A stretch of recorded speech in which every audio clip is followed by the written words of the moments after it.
Jérémie, chapitre 11. La parole qui fut adressée à Jérémie de la part de l'Éternel en ces mots. Écoutez les paroles de cette alliance et parlez aux hommes de Juda et aux habitants de Jérusalem.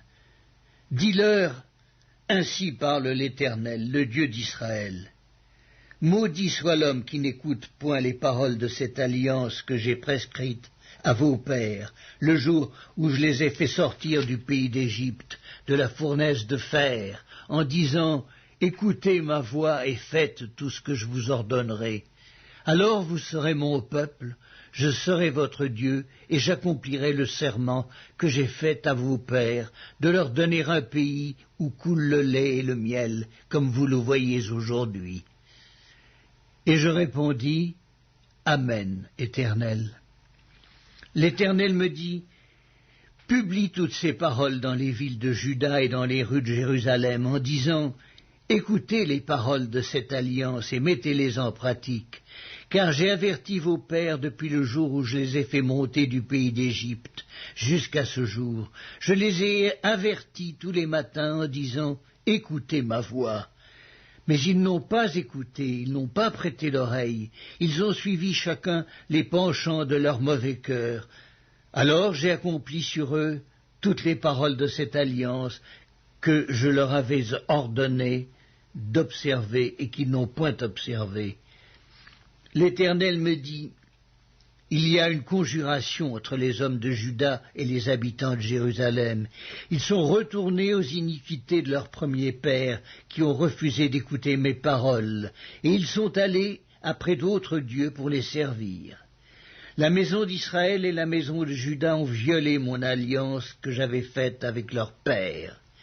C'est pourquoi, ainsi parle l'Éternel, voici, je vais faire venir sur eux des malheurs dont ils ne pourront se délivrer. Ils crieront vers moi et je ne les écouterai pas.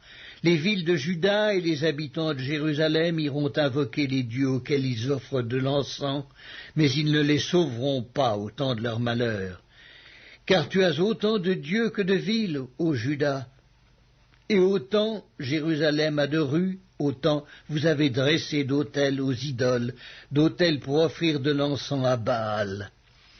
Et toi, n'intercède pas en faveur de ce peuple, n'élève pour eux ni supplication ni prière, car je ne les écouterai pas quand ils m'invoqueraient à cause de leur malheur. Que ferait mon bien-aimé dans ma maison? Il s'y commet une foule de crimes, la chair sacrée disparaîtra devant toi. Quand tu fais le mal, c'est alors que tu triomphes. Olivier verdoyant, remarquable par la beauté de son fruit, tel est le nom que t'avait donné l'Éternel. Au bruit d'un grand fracas, il l'embrase par le feu, et ses rameaux sont brisés. L'Éternel des armées qui t'a planté appelle sur toi le malheur à cause de la méchanceté de la maison d'Israël et de la maison de Juda, qui ont agi pour m'irriter en offrant de l'encens à Baal. L'Éternel m'en a informé, et je l'ai su. Alors tu m'as fait voir leurs œuvres. J'étais comme un agneau familier qu'on mène à la boucherie, et j'ignorais les mauvais desseins qu'ils méditaient contre moi. Détruisons l'arbre avec son fruit, retranchons-le de la terre des vivants, et qu'on ne se souvienne plus de son nom. Mais l'Éternel des armées est un juste juge qui sonde les reins et les cœurs. Je verrai ta vengeance s'exercer contre eux, car c'est à toi que je confie ma cause. C'est pourquoi ainsi parle l'Éternel contre les gens d'Anatoth, qui en veulent à ta vie et qui disent « Ne prophétise pas au nom de l'Éternel, ou tu mourras de notre main. » C'est pourquoi ainsi parle l'Éternel des armées. Voici, je vais les châtier. Les jeunes hommes mourront par l'épée, leurs fils et leurs filles mourront par la famine, aucun d'eux n'échappera, car je ferai venir le malheur sur les gens d'Anatoth, l'année où je les châtierai.